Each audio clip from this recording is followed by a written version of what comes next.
एक बार की बात है, एक जवान बौद्ध भिक्षु अपने मन में उठने वाले नकारात्मक विचारों से बहुत परेशान था। ना चाहते हुए भी उसके मन में तरह तरह के गलत विचार आते रहते उसका स्वभाव भी काफी चिड़चिड़ा हो गया था। ये बात पर गुस्सा हो जाता, दूसरों के प्रति जलन और नफरत की भावना रखता, लोगों की बुराई करता और अपने मन में तरह तरह की नकारात्मक कल्पनाएं करता। वो अपनी इन सब बुरी आदतों से बहुत परेशान हो चुका था। उसने बहुत से तरीके आजमाए, बहुत प्रयास किया अपने अंदर के इन बुरे विचारों को खत्म करने का, लेकिन कोई भी तरीका काम नहीं कर रहा था। अंत एक दिन परेशान होकर उसने अपने गुरु के पास जाने का निर्णय किया।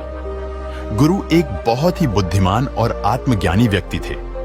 जवान भिक्षु ने गुरु से पूछा, गुरुदेव, मैं अपने मन से इन नकारात्मक विचारों को कैसे खत्म कर सकता हूं? गुरु ने उत्तर देते हुए कहा, नकारात्मक विचार बादलों की तरह होते हैं जो कि साफ आसमान को धुंधला बना देते हैं। अगर तुम्हें साफ आसमान देखना है तो पहले इन बादलों को हटाना पड़ेगा। ठीक इसी प्रकार अगर तुम अपने दिमाग से नकारात्मक विचारों को खत्म करना चाहते हो तो सबसे पहले तुम्हें इन नकारात्मक विचारों के मूल कारणों को पहचानना हो और उन्हें नष्ट करना पड़ेगा। जवान भिक्षु को गुरु की यह बात ठीक से समझ नहीं आई तो उसने गुरु से इसे थोड़ा विस्तार से समझाने का आग्रह किया। आगे बढ़ने से पहले चैनल को सब्सक्राइब कर ले ताकि हम समाज कल्याण के लिए ऐसी वीडियो बनाते रहे, और वीडियो पसंद आए तो एक लाइक अवश्य करें। चलिए चलते हैं कहानी की ओर। यह देखकर उस व्यक्ति को महसूस हुआ कि उसे नुकसान पहुंचाने का कारण वह सांप नहीं बल्कि उसके खुद के अंदर बैठा डर और नकारात्मक विचार है, जिसने उसे घायल कर दिया। कहानी खत्म करते हुए गुरु ने उस जवान भिक्षु से कहा, मन के नकारात्मक विचार इस कहानी के सांप की भांति है जो तुम्हारी परेशानी का मूल कारण नहीं है, बल्कि तुम्हारी समस्या का मूल कारण तुम्हारे अंदर बैठा डरहीन भावनाएं और अतीत के बुरे अनुभव है, जो कि नकारात्मक विचार, गुस्सा और उद्देश्य के रूप में बाहर आते हैं। इसीलिए अगर तुम्हें अपने मन से नकारात्मक विचारों को खत्म करना है तो इसके मूल कारणों को पहचानकर उसे नष्ट करना होगा। अब हम इस कहानी को अपने जीवन में कैसे लागू कर सकते हैं, इसके लिए कुछ प्रैक्टिकल टिप्स हैं। पहला, जागरूकता का अभ्यास करो। अपने विचारों और भावनाओं के प्रति जागरूक रहो। देखो कि आपके भीतर क्या चल रहा है।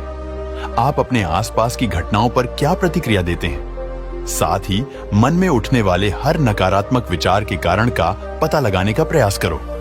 दूसरा, अपने अतीत की बुरी यादों, बुरी घटनाओं और बुरे अनुभवों को स्वीकार करो और खुद को वह दूसरों को माफ कर दो। तीसरा, आभारी रहो।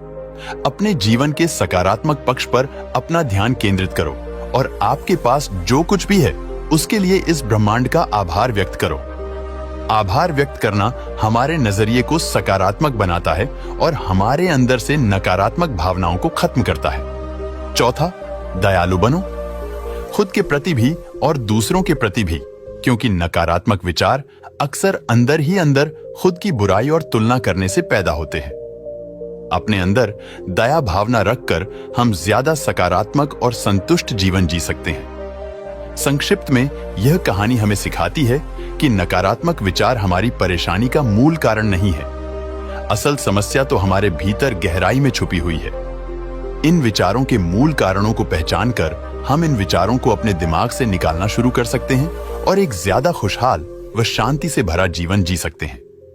याद रहे, कहानी के सांप की भांति हमारे ज्यादातर नकारात्मक विचार भी सिर्फ भ्रम मात्र है, जिन्हें हम अपने मन में पैदा करते रहते हैं।